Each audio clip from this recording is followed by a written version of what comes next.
Coming up next on KPBS Evening Edition, 2 former redevelopment officials are sentenced for embezzling public funds. They've been ordered to pay hundreds of thousands of dollars in payments of $100 a month. And the Occupy movement takes its message to the courthouse to protest a federal law about campaign contributions. KPBS Evening Edition starts now.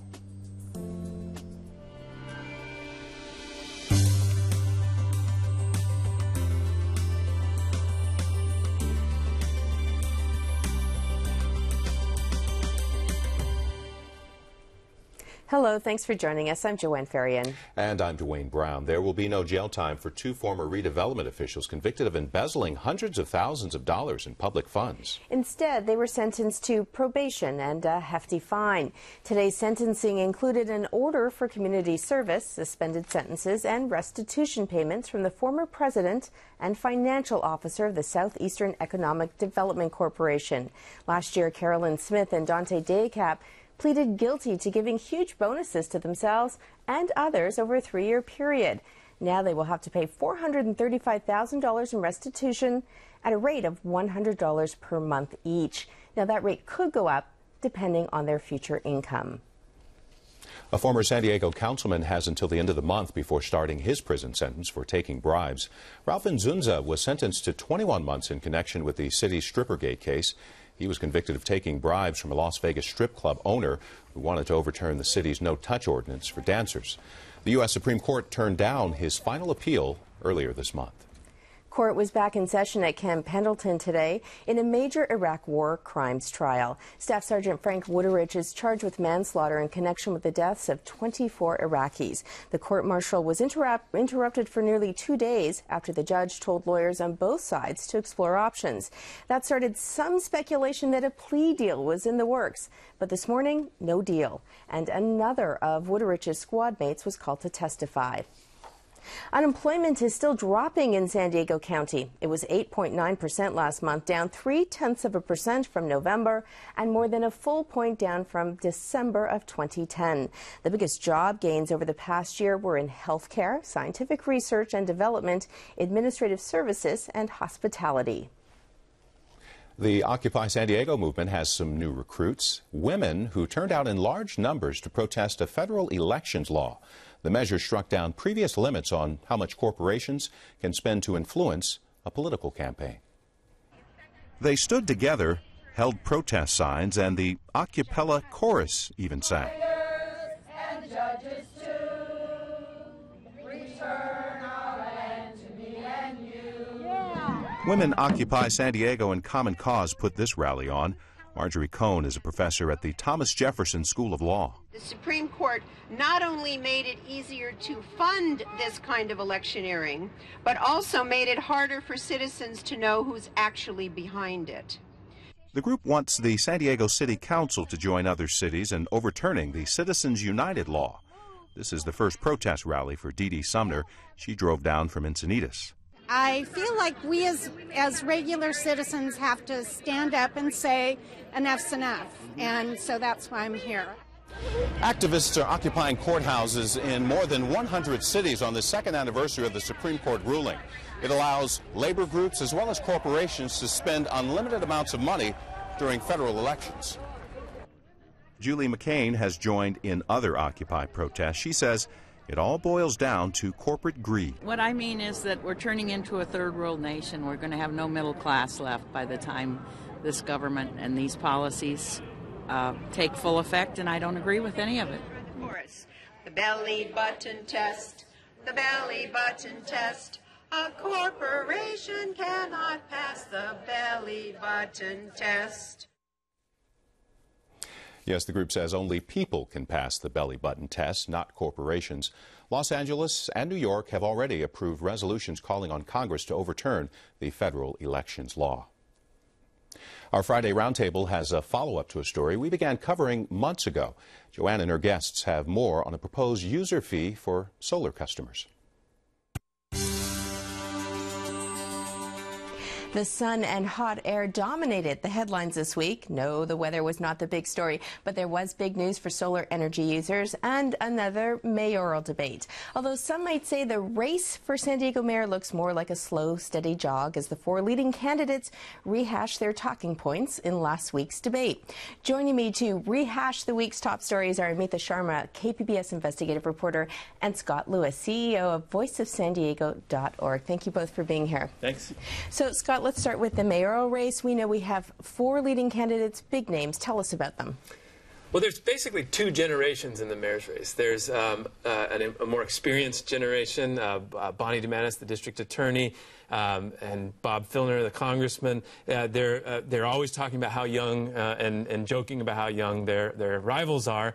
And those rivals are 30-somethings, Carl DeMaio, the city councilman, and Assemblyman Nathan Fletcher, both of whom are very organized, very passionate, have a lot of energy. And DeMaio is really trying to tap into the anger about city government and how it's been performing over the last several years.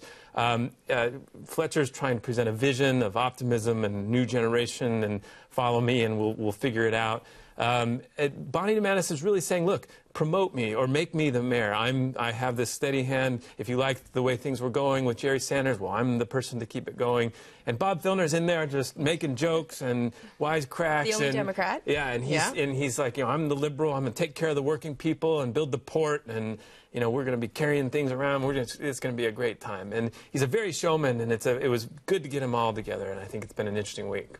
We were talking earlier in the newsroom. It does seem surprising that we have such four prominent people in our community all competing for mayor. Do we know why some of these, a state legislator, a federal legislator, why they would want to be mayor of a city? Well, it's an open seat, and so there's a chance. And also, they have a lot of ambition. People have talked about Nathan Fletcher going all the way. Who knows? Carl DeMaio has been aiming for this for years.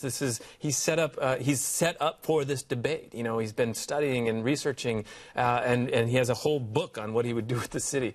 And Bonnie DeMantis has built herself into the most powerful politician in town, I would argue, as far as the district attorney. If you want to be a judge, you better be on her good side, that sort of thing. Now, can she take that and become mayor with it?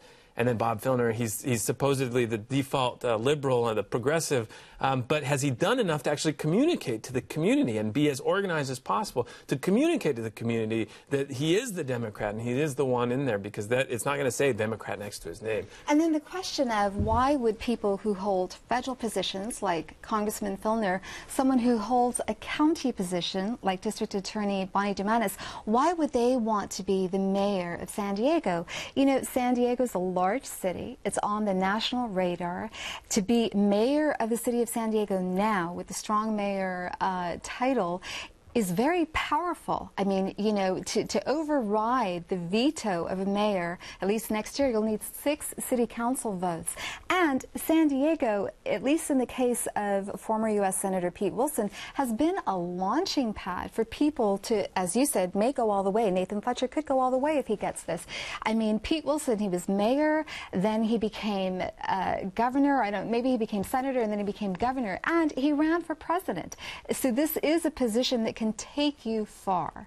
And maybe there's some practical consideration. I know I spoke with Nathan Fletcher a few months ago and asked him about this, and he has little kids and he's traveling to Sacramento all the time. We know that Filner must have to go to D.C. all the time. So, I mean, this is a position where you get to stay in the city that presumably you love.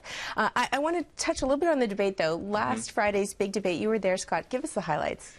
Well, Bonnie DeMantis, the district attorney, very humble, came across very sincere, but it was very clear that her pension, her own personal pension that she's earned as district attorney and then before that as a judge, is going to be a liability. Now, why? It's not because she hasn't earned it, but because she is lobbying and supportive of a bill that would get rid of pensions for the future. It feels very awkward for a lot of people for somebody to say, I'm protecting and my pension is deserved and earned, but future generations don't deserve the chance to earn their own or a guaranteed pension. And so she's going to really have to deal with it because she got hammered. You had to pick a winner. I'm going to force you into a corner here because we only have about 30 seconds for this topic. Who do you think emerged really as leading in that debate? I'm sorry, they all did really well. And I'm not, I will. Bob Filner made everybody laugh. Nathan Fletcher was very impressive and smooth. Carl DeMaio nailed them all pretty good. And Bonnie came off very humble. I'm not going to pick a winner. I'm sorry. Okay, we're going to move on to our next big story. This week, a state agency denied SDG&E's request to charge solar energy customers a special user fee. But the utility says this is not the end of the road for the proposed fee. What will this mean, and how much could it eventually cost if you are a solar user? Well, Amitha, you've been covering this story. So it's not the end of the line. They could still get this fee passed somehow? They could. So what SDG&E wanted to do is they came up with a system that they thought would ensure that each customer pays their fair share in supporting the grid infrastructure. So they said, look, solar users, we're going to charge you an extra fee that could have ranged from $20 to $30 extra a month. And then again, that would be for using the grid infrastructure. The PUC came out this week and said, listen, the California Solar Initiative says that you cannot charge different fees from the same class of customers. So this is not the venue to do this. SDG&E has made it abundantly clear that they're going to go back to the well, and by back to the well I mean they're going to go to the state legislature and they're going to try to get legislation that allows them to do this. So this is not over. They might find a friendly legislator, an assemblywoman or man or a state senator who can push legislation forward for them. It's not as clear-cut as just a money grab for them either. They have a very interesting argument that the high-end users, the users who use the most electricity, are the ones likely to become solar users. And so if there's more and more solar users, then the people in that tier with them will have to pay more and more and more to maintain the grid, to maintain they're still plugged into the grid, and somebody has to come out to their house if the grid falls off, or if there's a problem, or then they also have to build the wires and maintain all that stuff. And so they're saying, look, if they're not paying any money, then the burden of maintaining that grid falls on the people who aren't going to get solar. And so basically it becomes a point where everyone has to get solar, or else their bills are going to be higher and higher and higher. Well, and when so you say high users, you mean like school districts or hospitals, no. or I mean not families too. You mean families? Yeah, there's studies that show just regular families at certain peak hours in like single-family homes do move into that high-end user area. So it's just a big houses, the Scripps Ranch, the big houses use a lot of electricity, especially have a full family. So, but there is a subset of solar users who do generate excess electricity that goes back onto the grid. And I think their argument is that they're not being paid market share for that excess energy, and SDG&E is turning around and selling that at market price. And that's precisely what we heard from our audience. Actually, we did this topic a few months ago, and I have to tell you, I got several emails from people saying, look, at the end of the year, they get a statement saying you generated excess energy. They get paid something like 3 cents a kilowatt hour, and SDG&E can sell that and make money on that. And so they feel like, is that not my contribution? It's not like it's a market, though, where you just sell electricity on eBay or something. I mean, that electricity has to be, again, transferred through a grid. And what SDG&E's argument is that costs money to maintain, because it does. Now, the problem that SDG&E is going to face and will face forever is that it has shareholders. It has profit-making motive. And so people can always say, well, you're just trying to protect your shareholders, and they are in some ways. And so until they're able to handle that argument better, then perhaps more logical arguments are going to fall flat on those ears. And I have to say that this is the one issue. I mean, there are a lot of stories concerning SDG&E, and the public doesn't necessarily get riled up over those issues. Some they do, some they don't. But this seems to be one that has really resonated with the public and government officials. So if they do get legislation, it will be fascinating to watch how this unfolds, whether you will see big businesses like Kaiser, who is also undertaking a solar project, go up against this other big business, SDG&E, and say, we don't approve of these solar fees. And you look at the homeowner who thinks he's doing the right thing, is trying to get his bills down, and suddenly they say $20 to $30 a bill. Again, when we did the story, we had some people do estimates for us, and it was much higher in some cases, the actual fee, what it translated into. Right, but if you're not going to get solar, you're going to have to bear the burden of this grid. And so there's, if it does point to, well, everybody's going to end up getting solar, and maybe that's good, but somebody's going to have to pay for the grid.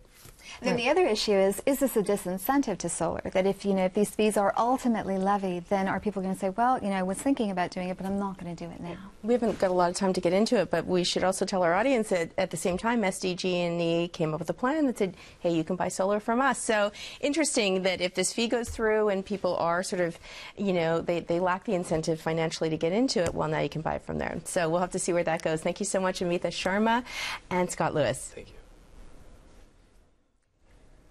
The Sundance Film Festival is underway. It includes 2 films with San Diego connections. Coming up, we'll talk with some of the filmmakers. This is KPBS Evening Edition.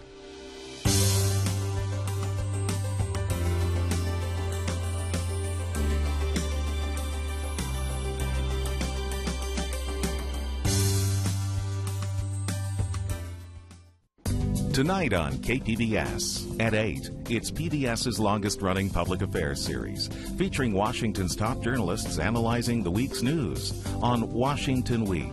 Then at 8:30, Need to Know covers 5 primary beats: the economy, the environment and energy, health, security, and culture.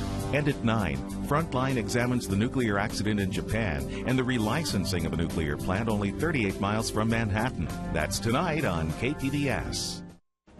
I'm Margaret Warner. On the next News Hour, Gwen Ifill in South Carolina as a preview of Saturday's Republican primary, plus Shields and Brooks. That's Friday on the PBS News Hour. The American people have named PBS the most trusted source of news and public affairs for the 8th year in a row. Trust. The American people have spoken. Thank you. KPBS Evening Edition is made possible by Joan and Irwin Jacobs and by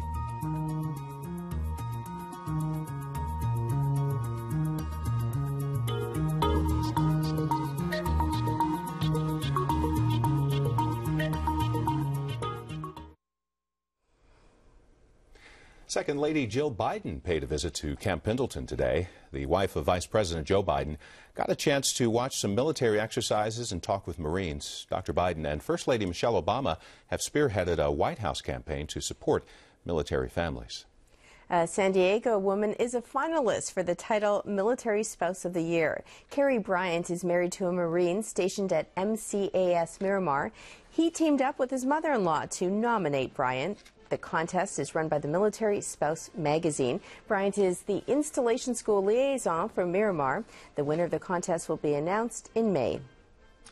Web surfers have spoken and declared a San Diego resort the top luxury hotel in the U.S. The Grand Del Mar was selected by visitors to TripAdvisor.com, who also selected it as the 5th best luxury hotel in the world. AAA also gave the Grand Del Mar a 5-diamond rating. The Lodge at Torrey Pines and the Park Hyatt Aviara Resort also made AAA's 5-diamond list. And if trendy is your thing, check out the W San Diego. TripAdvisor calls it the 3rd trendiest hotel in the country.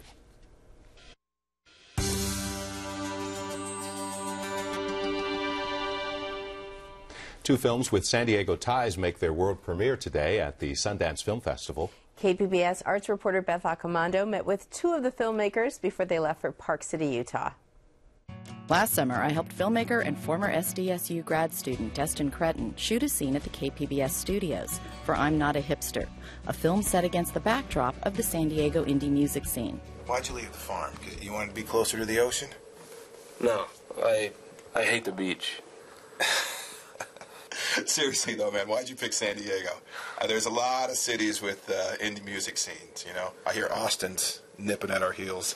I never suspected that within a few months, he would have the film edited and accepted into Sundance. What's even more surprising is that Cretton won't be the only San Diegan holding a world premiere at Sundance. I'm not surprised at all. A lot of good talent comes out of San Diego. James Vasquez is an executive producer for That's What She Said, a raunchy comedy screening at Sundance's Next program. He and Mark Holmes have been running Daisy 3 Pictures out of their Normal Heights home for the past 8 years. We are 2 of the Daisies. The 3rd Daisy, Carrie Preston, couldn't be with us today. But we did recently just cut a little promo video for the Next program at Sundance where Carrie introduces the film. So we wanted you to meet Carrie and hear a little bit about the film. So we're going to play that for you now.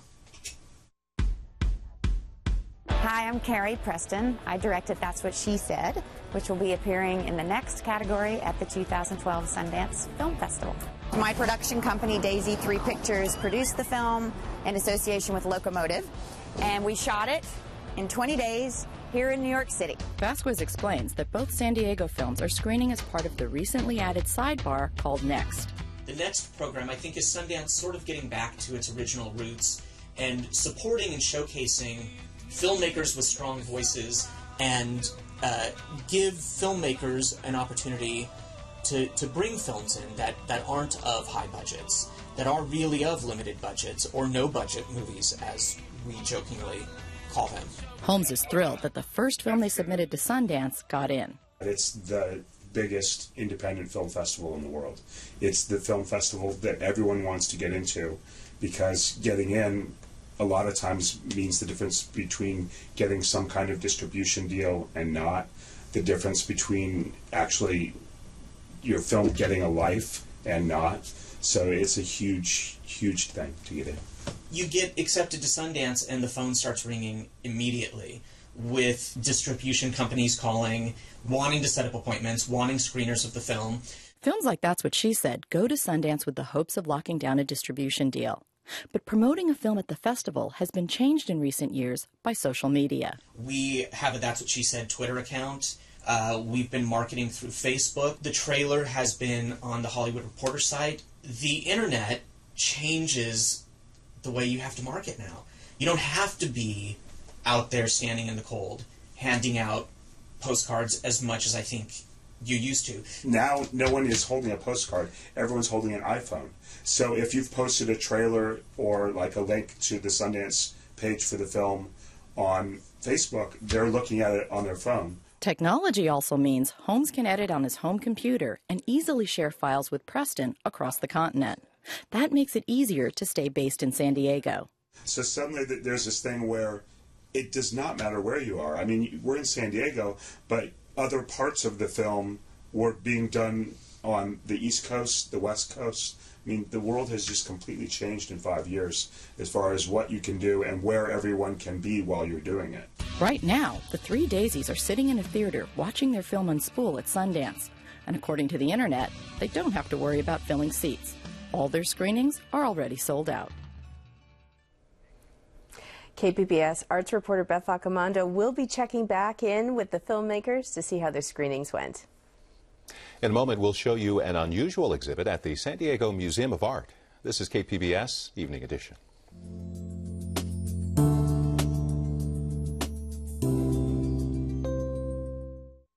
We want a lawman that will take care of the bad guys in a violent way. The legendary lawman who tamed Tombstone. Wyatt Earp becomes the symbol of Western law and order. He lives in history as a hero, but to some who knew him, he was a cold-blooded killer. Wyatt had gone off in an area that he had no legal right to be. Wyatt Earp on American Experience. Tuesday at 8 on KPBS. Hi, I'm Elsa Sevilla. If you find yourself hearing about a great program on KPBS after it's already aired, we have a solution. Get notified about your favorite TV programs on KPBS before they air by subscribing to the TV Highlights email alert. This daily email will feature the best programs coming up right here on KPBS TV, so you can make a date to tune in or plan to record it. It's easy to register. Just go to kpbs.org/alerts.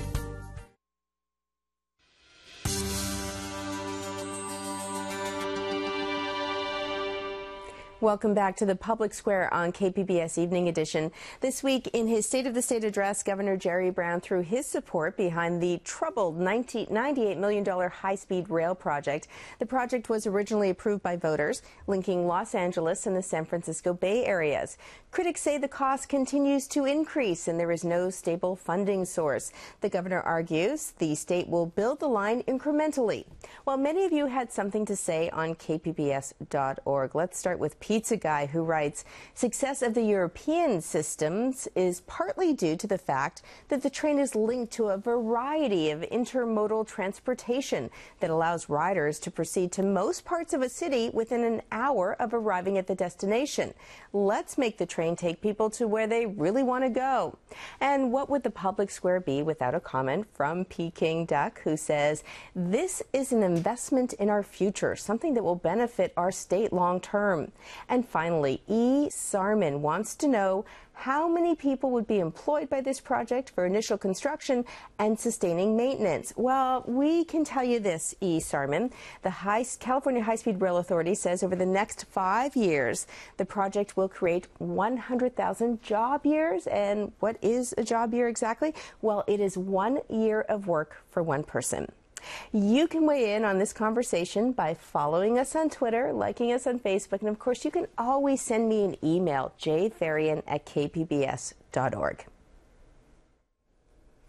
Recapping some of tonight's top stories, 2 former redevelopment agency officials were sentenced today for embezzling public funds. Carolyn Smith and Dante Diacap worked for the Southeast Economic Development Corporation. They were ordered to serve 5 years probation and pay $435,000 in restitution. The court-martial of the final defendant in an Iraq war crimes case resumed at Camp Pendleton. Staff Sergeant Frank Wuterich is charged with manslaughter in connection with the killing of 24 Iraqis in the town of Haditha. And San Diego's unemployment rate dropped again last month. It now stands at 8.9%. That's an estimated 144,000 San Diegans still out of work. Well, before we leave you tonight, we want to show you something new at the San Diego Museum of Art. Last night, the museum placed a Volkswagen Bug in one of its galleries, but as the museum's executive director explains, it's not an ordinary bug. Well, this is a spectacular piece of art. As you can see, it's a Beetle, it's a Volkswagen that was decorated during 2 years by the Huicholes, this community of Nayarit and Jalisco in Mexico City, and they used 2,200,000 beads that demonstrated most of their ideas. Well, Roxana Velasquez and I have been longtime friends, and when she saw the Bochol, she fell in love with it. This car is very special because for us it's a piece of contemporary art. So she said it should come here, and we were delighted to have it here because for us it takes a lot of meaning to bring it to a state that is very near Mexico. The Bochol is a project that is starting in San Diego, in the border with Mexico, but then will tour the world. Mainly will go to the Smithsonian Museum in Washington, and it's preparing its way to the Quai Branly in Paris, as well as another site in Europe and Germany to be determined yet. The Volkswagen will be on display and free to the public through March 10th at the San Diego Museum of Art in Balboa Park. You can watch and comment on any of the stories you saw tonight on our website, kpbs.org/evening edition. Well, thanks for joining us. Have a great evening. We leave you with a look at the forecast. Good night.